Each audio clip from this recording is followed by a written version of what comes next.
Movie के start में हम मैलोरी को देखते हैं। ये दो बच्चों को लेकर के जंगल में बाहर निकलती है और इन तीनों ने आंखों में ब्लाइंड फोल्ड पहना होता है। इसके बाद मैलोरी एक बोट को सीधा करती है और उसे नदी में उतार देती है और ब्लाइंड फोल्ड पहने ये तीनों लोग उस बोट में बैठ करके जाने कहाँ चल देते हैं। अब इसके बाद हमें इस दिन से 5 साल पहले का दिखाया जाता है, जहाँ पे मैलोरी प्रेग्नेंट होती है और वो अपनी बहन के साथ जाती है एक डॉक्टर के पास डेली रूटीन चेकअप के लिए। चेकअप के दौरान वो जब न्यूज़ देखते हैं तो वहाँ पे उन्हें पता चलता है कि लोग रहस्यमय तरीके से आत्महत्या कर रहे हैं और इसका रीज़न अभी तक कोई नहीं जान पाया है। अब वो अपना चेकअप करा के जब वहाँ से बाहर निकलती है तो वो देखती है कि एक पेशेंट शीशे में अपना सर पटक रही होती है और वहीं पर पटकते पटकते अपने आप को ख़त्म कर लेती है। अब मैलोरी और उसकी बहन घबरा जाते हैं और वो गाड़ी में बैठ करके वहाँ से जाने लगते हैं। तभी वो लोग देखते हैं कि सड़क पर लोग रहस्यमय तरीके से आत्महत्या कर रहे हैं और सब लोग एक एक करके मारे जा रहे हैं। उसकी बहन काफ़ी बुरा घबरा जाती है और वो गाड़ी स्टार्ट करके भागने लगती है कि तभी उसकी नज़र भी किसी चीज़ के ऊपर पड़ जाती है और वो गाड़ी को तेज़ कर देती है, जिसके बाद उनकी गाड़ी का एक्सीडेंट होता है और वो हवा में पलट जाती है। लेकिन इस एक्सीडेंट में उन दोनों में कोई भी नहीं मरता है। तभी मैलोरी की बहन बाहर निकलती है और वो ट्रक के सामने आकर के खुदकुशी कर लेती है। अब मैलोरी काफ़ी घबरा जाती है, उसे समझ नहीं आता है कि ये सब क्यों हो रहा होता है। वो वहाँ से भागने की कोशिश करती है लेकिन भीड़ के धक्कों में वो नीचे गिर जाती है। तभी यहाँ पे लेडिया नाम की औरत आती है जो उसको बचाने की कोशिश करती है। उसका हस्बैंड डगलस चिल्ला करके उसे अपने घर में आने के लिए बोलता है क्योंकि वो लोगों को मरता देख करके काफ़ी घबरा गया होता है। लेडिया जब तक मैलोरी को खड़ा करती है तभी वो देखती है कि सामने कार में उसकी मदर बैठी है, लेकिन वहाँ पे कोई नहीं होता है और वो कार जल रही होती है। असल में ये एक एंटिटी होती है जिसको देखने के बाद ये सब लोग आत्महत्या करने पर मजबूर हो गए होते हैं। वो जा करके उस जलती गाड़ी में बैठ जाती है और धमाके में उसकी मौत हो जाती है। तभी यहाँ पे टॉम आता है और वो मैलोरी को लेकर के डगलस के घर में घुस जाता है। डगलस उससे पूछता है कि तुमने मेरी बीवी को मरने क्यों दिया। तभी वो बताती है कि उसको सामने अपनी मदर दिखी और वो कार में जाकर के बैठ गई। डगलस यहाँ पे बताता है कि उसकी मदर को मरे लगभग 10 साल हो गए हैं, ये बात कहीं से सच है नहीं। टॉम उन लोगों को शांत कराता है और हम देखते हैं कि डगलस के घर में काफ़ी सारे सर्वाइवर्स छुपे हुए हैं। और इस बीच न्यूज़ में दिखाया जाता है कि पूरे अमेरिका में ये चीज़ फैल रही है और लोग किसी चीज़ को देखने के बाद आत्महत्या कर रहे हैं। और इसके बाद हम देखते हैं प्रेजेंट डे, जहाँ पर रिवर में आए उन लोगों को 5 घंटे हो गए हैं और वो तीनों एक चादर को ओढ़ लेते हैं और इसके बाद अपने ब्लाइंड फोल्ड को हटा देते हैं। अब इसके बाद मैलोरी रेडियो से कनेक्शन करने की कोशिश करती है लेकिन उसका कनेक्शन कहीं जा नहीं रहा होता है। फिर से हमें दिखाया जाता है 5 साल पहले का, जहाँ पे डगलस के घर में राशन की कमी होने की वजह से सब लोगों को भूख लग रही होती है और उन्हें नहीं समझ में आ रहा होता है कि वो बाहर जाएं राशन लेने या नहीं। ऐसे में एक दिन उनका गेट बजने लगता है और वो सब लोग घबरा जाते हैं। डगलस बोलता है कि हम किसी को अंदर नहीं आने देंगे।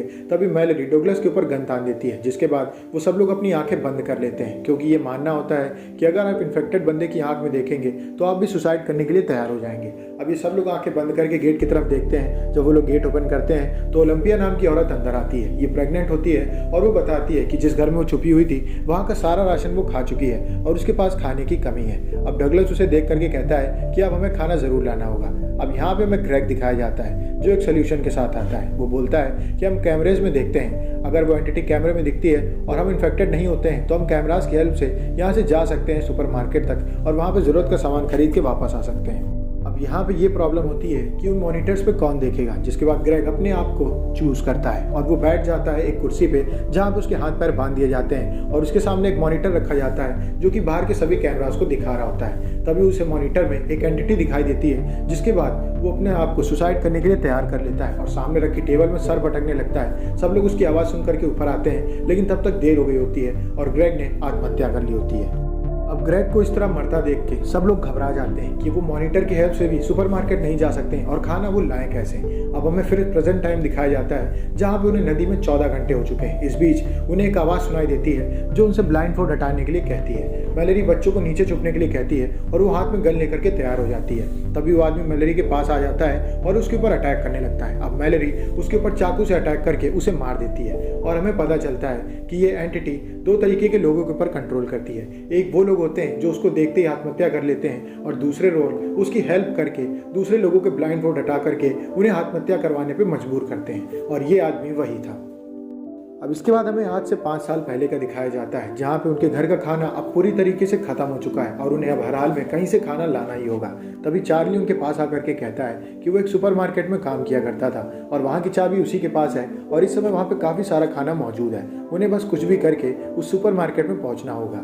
जिसके बाद टॉम वहाँ खड़ी कार में चारों तरफ पेपर लगा देता है और उसके शीशों को काला कलर पेंट कर देता है और इसके साथ साथ उसके कैमरे को भी बंद कर देता है। अब वो लोग गाड़ी में बैठ करके वहाँ से आगे निकलते हैं। GPS जीपीएस की हेल्प से वो लोग सुपरमार्केट जा रहे होते हैं कि तभी उनका जीपीएस बताता है कि उनके आसपास कोई है और ये कोई और नहीं वही एंटिटी होती है। इसको अपने पास देख करके टॉम काफ़ी घबरा जाता है और वो गाड़ी को तेज़ कर देता है। जिसके बाद वो लोग सुपरमार्केट में पहुंचते हैं और अंदर घुसते ही वो चारों तरफ की खिड़कियाँ और दरवाजे बंद कर देते हैं। सुपरमार्केट में इतना ज़्यादा खाना होता है जिसको देख करके डगलस कहता है कि हम यहीं पे रुक सकते हैं, हमें अपने घर जाने की क्या ज़रूरत है। जिसके बाद मैलोरी उससे कहती है कि हम इतने खुदगर्ज नहीं हैं, घर में ओलंपिया और बाकी सब लोग भी हैं जिन्हें खाने की ज़रूरत है और हम यहाँ से खाना लेकर के उनके पास जाएंगे। जब वो लोग खाना भर ही रहे होते हैं तब हम देखते हैं कि मैलोरी और टॉम काफ़ी पास आ जाते हैं और उन लोगों की दोस्ती बढ़ने लगती है। इस बीच एकदम से उनके पास का एक दरवाज़ा बजने लगता है और वहाँ अंदर से एक आदमी की आवाज़ आती है जो उनसे हेल्प मांग रहा होता है। चार्ली बताता है कि आदमी मेरे साथ काम किया करता था और ये भी यहाँ का एक गार्ड है। जब वो लोग हल्का ही से गेट खोलते हैं तो आदमी अंदर आने की कोशिश करता है और हमें पता चलता है कि ये आदमी भी उस एंटिटी के कब्जे में आ चुका होता है और ये सुसाइड नहीं बल्कि उन लोगों को सुसाइड करवाने पर मजबूर करने वाला होता है। उसकी पावर देख करके चार्ली ये फैसला लेता है कि वो उस आदमी को धक्का दे करके अंदर कर देगा और वो उसके साथ स्टोरेज रूम में घुस जाता है जहाँ पे वो आदमी चार्ली को जान से मार के खत्म कर देता है। लेकिन मौका देख करके वो लोग दरवाज़ा बंद कर देते हैं और चार्ली की मौत के बाद वो लोग काफ़ी घबरा जाते हैं। इसके बाद वो लोग गाड़ी में बैठ करके वापस डगलस के घर में आ जाते हैं जहाँ थोड़ी देर बाद उनकी गाड़ी के स्टार्ट होने की आवाज़ आती है और उन्हें पता चलता है कि उनमें से एक लड़का और लड़की गाड़ी को लेकर के उसके अंदर का राशन चुरा के यहाँ से भाग चुके हैं। जिसके बाद वो लोग काफ़ी दुखी पड़ जाते हैं। अब इसके बाद हमें फिर अभी का समय दिखाया जाता है जहाँ पे उन लोगों को नदी में लगभग 24 घंटे हो चुके हैं। तभी वो लोग एक ट्रक से जाकर के टकरा जाते हैं क्योंकि उन लोगों ने ब्लाइंड फोल्ड पहना होता है, इस वजह से उन्हें कुछ भी दिख नहीं रहा होता है और उनमें से एक बच्चा पानी में नीचे गिर जाता है। मैलोरी हाथ डाल करके उस बच्चे को पानी से बाहर घसीट लेती है लेकिन वो देखती है कि उसके ब्लैंकेट और उसका खाना पानी में गिर चुका है और वो खो गया है और वो बच्चा भी पानी से अकड़ने लगता है। जिसके बाद वो उसे चादर उड़ाने की कोशिश करती है लेकिन उसके पास तो चादर होती नहीं है। अब हम देखते हैं फिर से 5 साल पहले का समय जहां मैलोरी और टॉम साथ में समय बिता रहे होते हैं और वो लोग अब लवर्स बन चुके होते हैं। वहीं दूसरी ओर हम देखते हैं ओलंपिया को जो गेट खोल करके एक आदमी को अंदर कर लेती है। ये जानते ही उसके ऊपर गुस्साती है मैलोरी और गन तान देती है उस आदमी के ऊपर। इस आदमी का नाम ग्रेग होता है और वो बताता है कि बाहर ऐसे लोग भी हैं जो उस एंटिटी को देख करके दूसरे लोगों को भी उसे दिखा रहे हैं और उन्हें मरने पर मजबूर कर रहे हैं। मैं उनसे बच करके कैसे तैसे अंदर आया हूँ। ओलंपिया का दिल इतना अच्छा होता है, इस वजह से वो ग्रेग को देख करके दुखी हो जाती है और उसे भी अंदर कर लेती है। तभी गुस्सा करके डगलस उनसे कहता है कि इस आदमी को बाहर करो। डगलस की बात ना मान करके वो लोग ग्रेग को अंदर कहने की बोलते हैं। तभी पीछे से एक बूढ़ी औरत आकर के डगलस के सर पे अटैक करती है जिसके बाद डगलस वहीं पे बेहोश हो जाता है और इसके बाद वो लोग उसे एक दूसरे रूम में शिफ्ट कर देते हैं। अब सब कुछ लगभग ठीक चल रहा होता है तभी एकदम से ओलंपिया का लेबर पेन शुरू हो जाता है। वहीं दूसरी ओर उसके साथ ही मैलोरी का भी लेबर पेन शुरू हो जाता है और उन दोनों को ऊपर शिफ्ट किया जाता है जहाँ पे थोड़ी देर बाद वो लोग बेबीज को जन्म देते हैं। ओलंपिया की एक बेटी होती है और मैलोरी का एक बेटा होता है। वहीं दूसरी ओर हम देखते हैं कि ग्रेग चारों तरफ की खिड़की खोलना शुरू कर देता है और वो लोगों को बाहर की दुनिया दिखाने लगता है। उसको ये करता देख करके डगलस उससे मना करता है और कहता है तुम्हें ये सब नहीं करना चाहिए। लेकिन ग्रेग असल में उस एंटिटी के कब्जे में होता है और उसको अंदर उस एंटिटी नहीं भेजा होता है उन सबके ब्लाइंड फोल्ड हटा करके उन लोगों को एंटिटी को दिखाने के लिए। इसके बाद वो ऊपर जाता है जहाँ पे उन लोगों को पता ही नहीं होता है कि यहाँ पे ग्रेग बुरे इरादों से आया है और वो खिड़की का सारा पेपर हटा देता है। जिसके बाद वहाँ खड़ी बूढ़ी औरत बाहर उस आइडेंटिटी को देख लेती है जिसके बाद वो अपने गले में चाकू मार के अपने आप को खत्म कर लेती है। वहीं दूसरी ओर ओलंपिया भी उस एंटिटी की ओर देख लेती है और अपनी बच्ची को लेकर के आगे बढ़ने लगती है। तभी मौका देख करके मैलोरी उससे उसकी बच्ची छीन लेती है और उन दोनों बच्चों को लेकर के चादर ओढ़ के वहीं पे छुप जाती है। हम देखते हैं ओलंपिया को जो खिड़की से कूद करके आत्महत्या कर लेती है। इसके बाद ग्रेग आता है पास में मैलोरी के और उसकी भी चादर हटाने की कोशिश करता है। तभी वहाँ पे डगलस आ जाता है और वो आंखें बंद करके ग्रेग के ऊपर गोली चलाना शुरू कर देता है। ग्रेग उसके ऊपर अटैक कर देता है जिसके बाद वो दोनों नीचे गिर जाते हैं और मौका देख करके ग्रेग डगलस को जान से मार देता है। तभी टॉम वहाँ पे आता है और वो पड़ी हुई गन को उठा करके ग्रेग को गोली मार के वहीं पे खत्म कर देता है।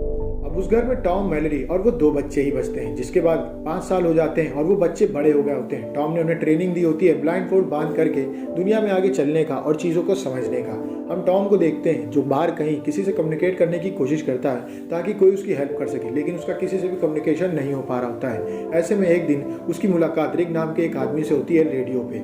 रिग उससे कहता है कि तुम यहाँ पे आ सकते हो, ये जगह पूरी सुरक्षित है और यहाँ पे हमारे ही तरीके काफ़ी सारे लोग हैं। अब टॉम उससे कहता है कि हम तो वहाँ पे ब्लाइंड फोल्ड बांध करके आएंगे तो हम तुम्हें ढूंढेंगे कैसे। रिग उससे कहता है कि यहाँ पे तुम्हें काफ़ी सारी चिड़ियाओं की आवाज़ आएंगी जिसके बाद तुम जान जाओगे कि हम यहीं पे हैं। तभी वहाँ पे आ जाती है मैलरी और उससे लड़ते हुए कहती है कि क्या हो अगर ये उनमें से एक लोग हो जो एंटिटी के लिए काम कर रहे हो। जिसके बाद टॉम और मैलरी की थोड़ी बहुत बहस होती है और उसके बाद हम देखते हैं अगले दिन टॉम उन लोगों को लेकर के दूसरे घर जाता है खाना ढूंढने के लिए, जहाँ पे उन्हें स्ट्रॉबेरी मिलती है और हमें पता चलता है कि उन दोनों बच्चों ने जिंदगी में पहली बार स्ट्रॉबेरी खाई होती है कि तभी उनके घर के सामने कुछ लोग आके खड़े हो जाते हैं। ये वही लोग होते हैं जो एंटिटी के लिए काम करते हैं और लोगों को पकड़ के एंटिटी के पास ले जाते हैं। अब टॉम मैलरी से कहता है कि तुम बच्चों को लेकर के यहाँ से भागो, मैं इन लोगों का सामना करता हूँ। वो अपनी आंख में पट्टी बांध करके गन लेके बाहर निकलता है और उन लोगों के ऊपर गोली चलाना शुरू कर देता है। आंख में पट्टी बंदी होने की वजह से टॉम उनका कुछ खास बिगाड़ नहीं पाता है और वो लोग उसे घायल करने लगते हैं। जिसके बाद टॉम को मजबूरन अपनी पट्टियां हटानी पड़ती हैं और वो एक एक करके उन सबको खत्म कर देता है। तभी उसकी नज़र उस एंटिटी के ऊपर पड़ जाती है और वो भी गोली लेकर के अपने आप को शूट करके खत्म कर लेता है। गोली की आवाज़ सुनते ही मैलरी जान जाती है कि टॉम अब नहीं रहा। वो काफ़ी देर रोती है और इसके बाद बच्चों को लेकर के निकल जाती है नदी की ओर। अब हमें अभी का समय दिखाया जाता है जहाँ पे वो नदी में आगे बढ़ रही होती है और तभी आगे ढलान आ जाती है। वो बच्चों में से एक से कहती है कि तुम लोगों को आंख खोलनी होगी और मुझे बताना होगा कि ढलान कब आ रही है। मैलरी ऐसा नहीं कर सकती थी क्योंकि अगर उसे एंटिटी दिखाई दे जाती है तो उसकी मौत हो जाएगी और उसके साथ साथ इन बच्चों का भी भविष्य खत्म हो जाएगा। अब वो दो बच्चे आपस में डिसाइड करती है कि कौन आंख खोलेगा, लेकिन उससे ये हो नहीं पाता है। जिसके बाद बोट पानी में नीचे पलट जाती है, लेकिन मैलरी अपनी बहादुरी की वजह से उन दोनों बच्चों को बचा के किनारे की तरफ आने लगती है। तभी उसे चिड़िया की आवाज़ सुनाई देती है और वो जान जाती है कि रिग यहीं पे कहीं है और उन बच्चों को लेकर के वो ब्लाइंड फोल्ड बांध करके जंगल में आगे बढ़ने लगती है। तेजी होने की वजह से वो नीचे एक ढलान में गिर जाती है और बच्चे ऊपर ही रह जाते हैं, जहाँ पे उन्हें मैलरी की आवाज़ सुनाई देती है जो उनसे कहती है कि अपना ब्लाइंड फोल्ड हटा दो। लेकिन असल में ये एंटिटी होती है। उनमें से एक बच्चा ब्लाइंड फोल्ड हटाने वाला होता है कि तभी मैलरी वहाँ भाग के आती है और उसको बचा लेती है। अब वो दूसरी बच्ची भी मैलरी की आवाज़ सुन करके वहाँ पे आ जाती है। अब इसके बाद मैलरी को ओलंपिया और टॉम की आवाज़ सुनाई देने लगती है। वो जान जाती है कि ये सब एंटिटी कर रही है ताकि वो ब्लाइंड फोल्ड हटा करके दूसरी तरफ देखने लगे।